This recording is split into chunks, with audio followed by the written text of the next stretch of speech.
नमस्कार। Times of Swaraj के खास कार्यक्रम पॉलिटिकल डिस्कोर्स में आप सबों का स्वागत है। और आज से हम पॉलिटिकल डिस्कोर्स में उन मुद्दों पर चर्चा करेंगे जिन मुद्दों के सहारे बिहार के पॉलिटिकल पार्टी 2025 साधना चाहते हैं। तो आज के पॉलिटिकल डिस्कोर्स में दो विषय पर हम चर्चा करने जा रहे हैं। पहला विषय है कि प्रशांत किशोर ने एक बार फिर से दोहराया है कि नीतीश कुमार को 25 सीट नहीं से ज्यादा सीट नहीं आएगा तो हम राजनीति से संन्यास ले लेंगे। और दूसरा पॉलिटिकल डिस्कोर्स है जो बिहार में एक अलग शक्ल लेने की कोशिश कर रहा है, वो है चिराग पासवान का बिहार के एनडीए से अपने आप को अलग रखना।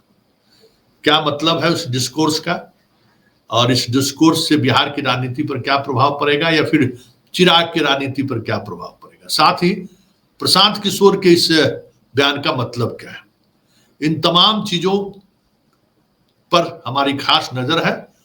और इस पॉलिटिकल डिस्कोर्स में आज फिर हमारे साथ दिल्ली से मयंक जुड़ेंगे और मयंक से ही हम जानना चाहेंगे कि आखिर इस डिस्कोर्स का मतलब क्या है। मयंक जी स्वागत है, नमस्कार जी। धन्यवाद। सवाल प्रशांत किशोर की उस बातों पर चर्चा करने से पहले हम आपको प्रशांत किशोर का वो बयान हम चाहते हैं कि पब्लिक के बीच जाए कि आखिर प्रशांत किशोर कह क्या रहे हैं।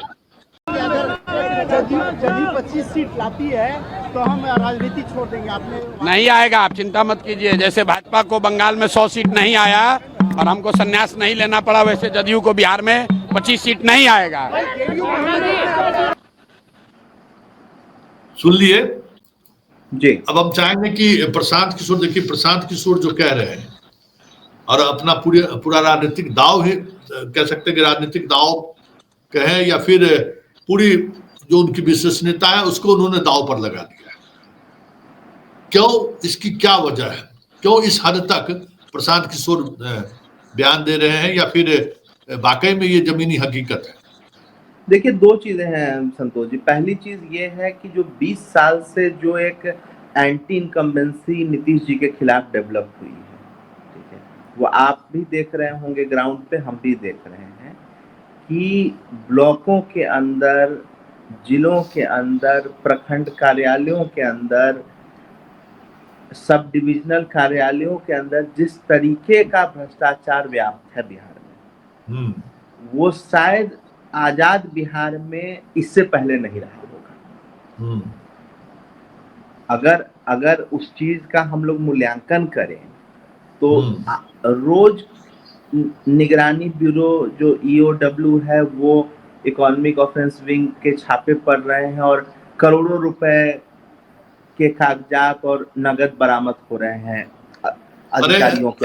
मैं जब आप भ्रष्टाचार की चर्चा किए तो कल ही एक American agency, news agency Bihar की ब्यूरोक्रेसी के भ्रष्टाचार के बारे में अमेरिका में चर्चा कर रही है कि कैसे यहाँ के ब्यूरोक्रेट लोग अमेरिका में मतलब एक माफिया है, उस माफिया के सहारे पैसा का इन्वेस्टमेंट किया। मतलब ये तो अपने आप में बहुत बड़ी बात है जिसकी आप चर्चा कर रहे हैं, ब्लॉक से लेके सचिवालय।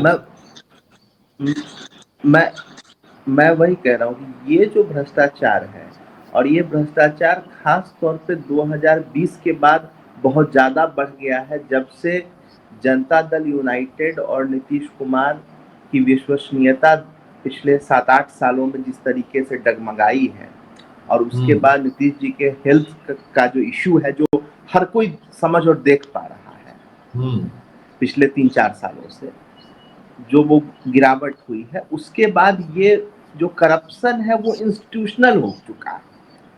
पहले क्या होता था कि जो बिहार में करप्शन था वो मान लीजिए 4 में 2 अधिकारी करते थे, मौका मिला तो कोई कर जाता था, ऐसी चीजें होती थी।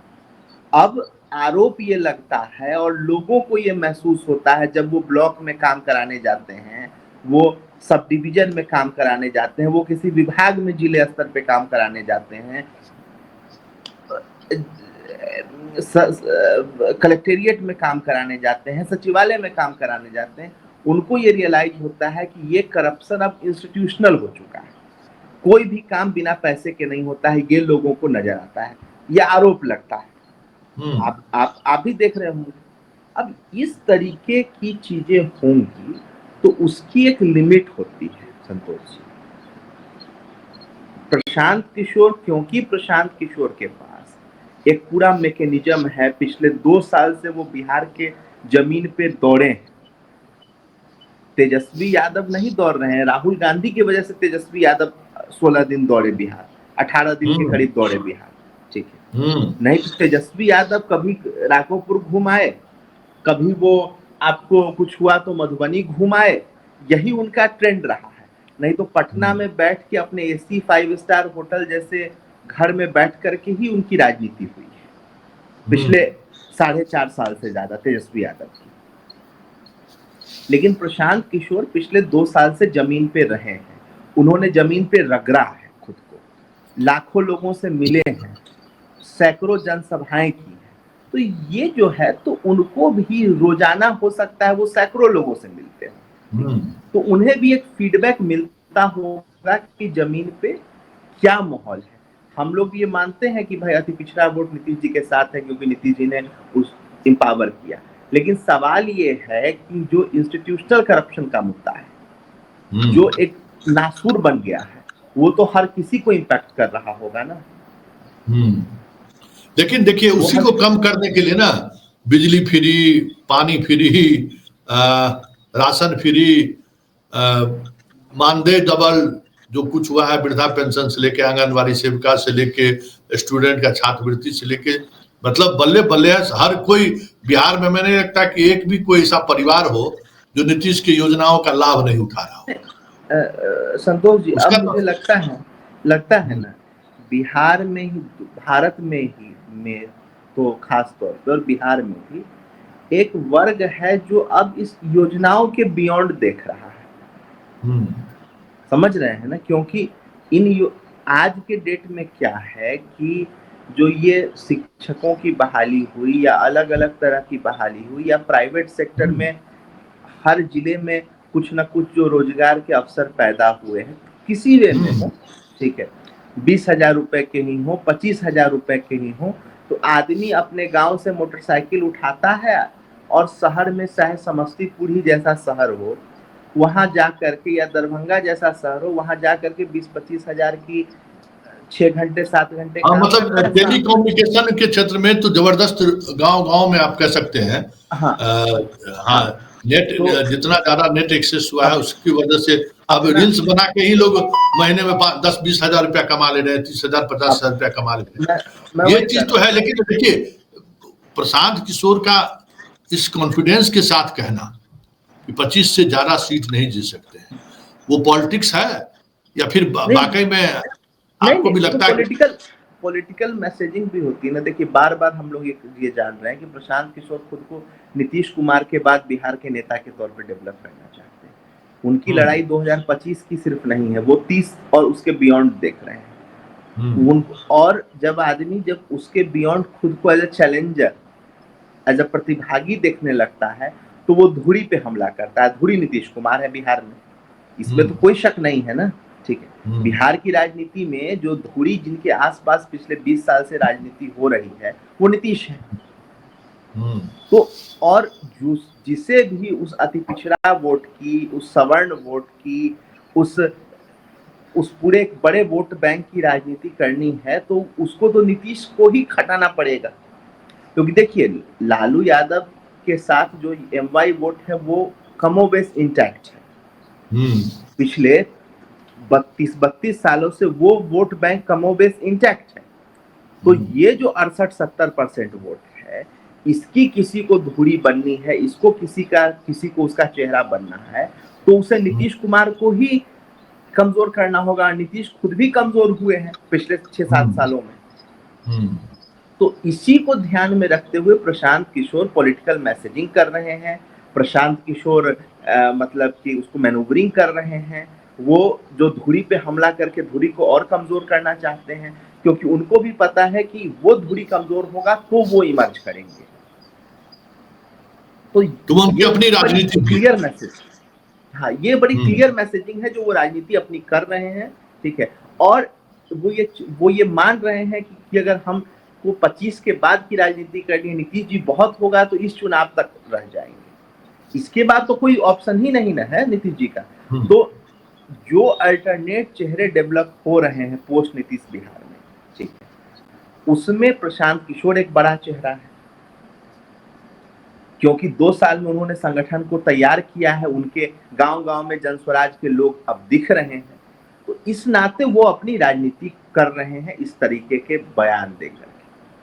चलिए, मतलब ये इसको अभी बयान के रूप में ही देखा जाए, उतना मतलब बिहार में वो राजनीति करना है, बंगाल में वो अपना बिजनेस कर रहे थे, तो बिजनेस के अनुसार अपनी बातों को रखा, बिहार में वो राजनीति कर रहे थे, ये इनका राजनीतिक कह सकते हैं कि स्टैटिक्स है, उसके सहारे नीतीश के वोटर को कंफ्यूज भी करना चाहते हैं और नीतीश के वोटर को अपने तरफ मोड़े, इसकी भी ये कोशिश है। बिल्कुल। चलिए अब दूसरा सवाल में चिराग का जो नखड़ापन है, जिस तरीके से मुजफ्फरपुर की सभा में भी उन्होंने एनडीए का नाम नहीं लिया, अपने समर्थकों के द्वारा नाराबाजी करवाया, क्या बहुत सारी चीजें, अगला मुख्यमंत्री चिराग हो, फिर दिल्ली में अभी उपराष्ट्रपति को लेकर, चुनाव को लेकर 2 बैठकें हुई, जदयू की तरफ से भी और नित्यानंद राय की, यहाँ दोनों जगह वो उपस्थित नहीं हुए। तो क्या लगता है आपको कि चिराग कितना दूर तक इस दबाव की राजनीति कर सकते हैं या करने की स्थिति में?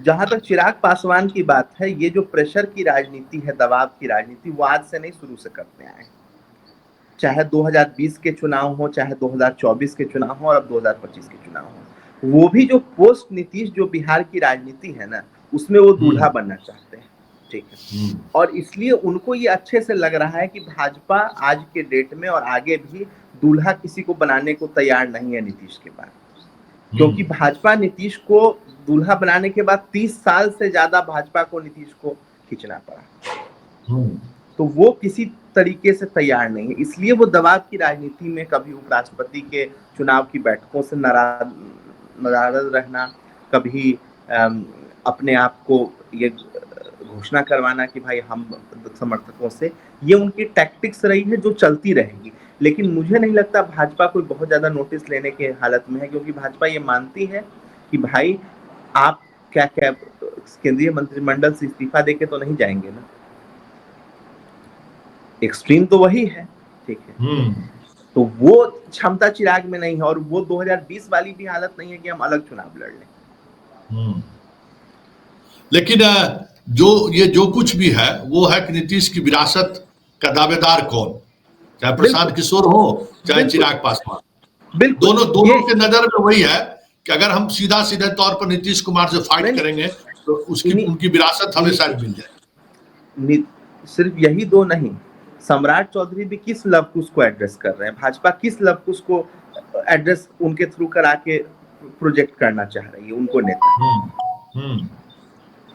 वो हर कोई तो उसी पोस्ट नीतीश राजनीति जो नीतीश की विरासत की राजनीति को देख रहा है ना। उपेंद्र कुशवाहा का बयान कि बेटा को लाइए, पार्टी खत्म हो जाएगी, उपेंद्र कुशवाहा भी उसी को देख रहे हैं, तो ये तो बड़ा स्पष्ट है।